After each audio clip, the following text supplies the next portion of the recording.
Good morning and welcome back to the Faith and Formation Podcast. It is Tuesday, October 14th.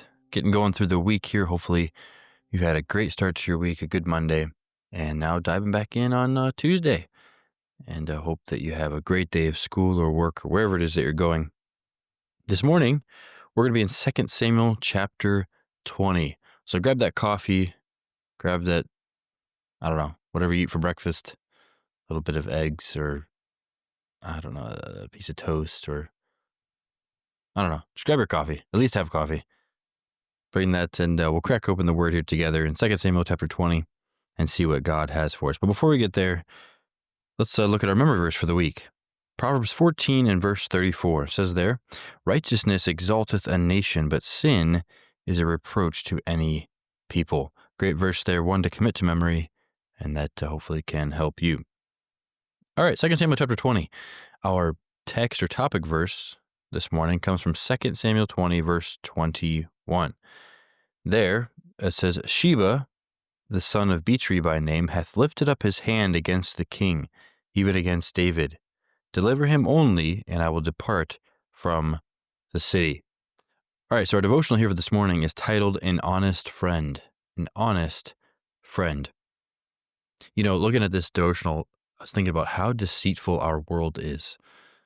Oh, so very deceitful and tricky and just lies all over the place. Everywhere you look, there's another lie. Our world is full of them.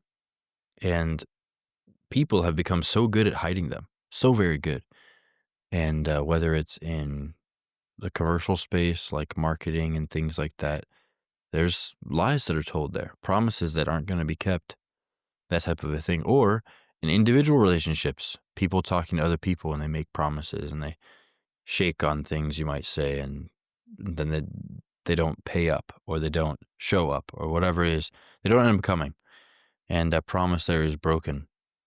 Honesty is slowly leaving our society, unfortunately. And you can't put a price on honesty. Someone who is honest, someone who can be a good, close friend, and you don't have to wonder whether or not, they're going to say what they're going to, or whether they're going to do what they said they're going to do. You don't have to wonder about it.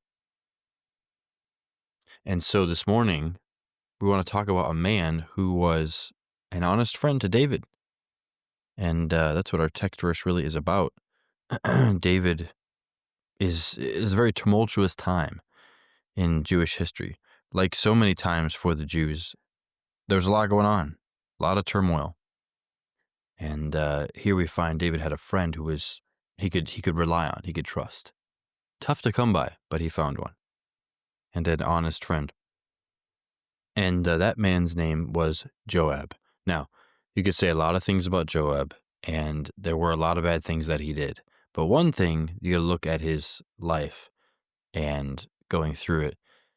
He was on David's side and he stayed there. And that's what he did. He used his life to try and be an honest friend to David. And you have to respect that. Sometimes it's hard to tell who your true friends are in this life and who your enemies are. Sometimes it's difficult to tell, to differentiate, because the deception is so very strong. This definitely was true of David's life. It was sometimes hard to know who he could trust. He could turn to the Lord, yes, always. But for other people, sometimes it was hard to tell. Well, this man, he was a friend. And the topic verse here is Joab speaking. And he's going there and he's asking for Sheba to be released so that he can punish him for lifting his hand up against the king, who, of course, is David at the time. And he's asking for that to be done because he's carrying out righteousness for David. He's being a close companion to the king. Many, many, many at this point had started on David's side and then had switched over to the enemy's side for some reason, whether it was deception by his son or maybe they got something out of it, whatever it was. A lot of people had switched to being against David instead of for him. And Joab here decided that he was not going to be that person. So now let's bring the question home to us. What place does honesty have in our lives? We're talking about friendship here, right? In particular, Joab with David. But a question can also be asked, just in general, what place does honesty have in your life, in my life? Is it a high priority? Do we put an emphasis on being truthful? Or is our reputation more important? Is our keeping this or keeping that more important, something that we want? Is that more important than us being honest? God loves honesty. He loves truth. I mean, he is the origin of truth. His word is where we understand all about life. It is the truth that we can live by. And he is the definition of truth, Christ and God. And so he loves it. And people, unfortunately, are so very deceitful, and they don't put as high a priority on honesty as God does. So this morning, we want to take a second and look inwardly and say, am I putting a high enough priority on honesty? Is it easy for me to shy away from that, to color the truth a little bit, to lie outright, or whatever it is? Am I being the honest person that I should be? And can a friend depend on me to do what I say I'm going to do? Or is there an honesty issue there? So take a moment and just ask God to show you if there's something there that you need to work on, if there's a more honest way that you can live your life, that I can live my life. And I'm sure that God will show you if you ask him. So we need to decide today that we're not going to give place to deceit, but give place to honesty in our lives. All right, a good lesson there from David and his friend Joab. Hopefully that can be a help to you. As you go to prayer this morning in your devotions, spend a little extra time praying for your missionaries, whichever ones it is that your church supports. We have many that we support. Spend a little extra time praying for missionaries. If there's some that you remember that you know of, mention them specifically.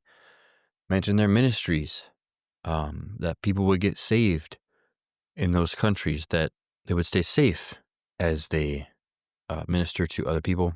But either way, spend a little extra time praying for missionaries this morning. And then for our teenagers, mention Joel, if you would, in particular, in prayer as you go to it this morning in devotions. All right, thanks again for jumping in and joining us here on the Faith in Formation podcast. Hopefully, it has been a blessing to you, and we will see you next time.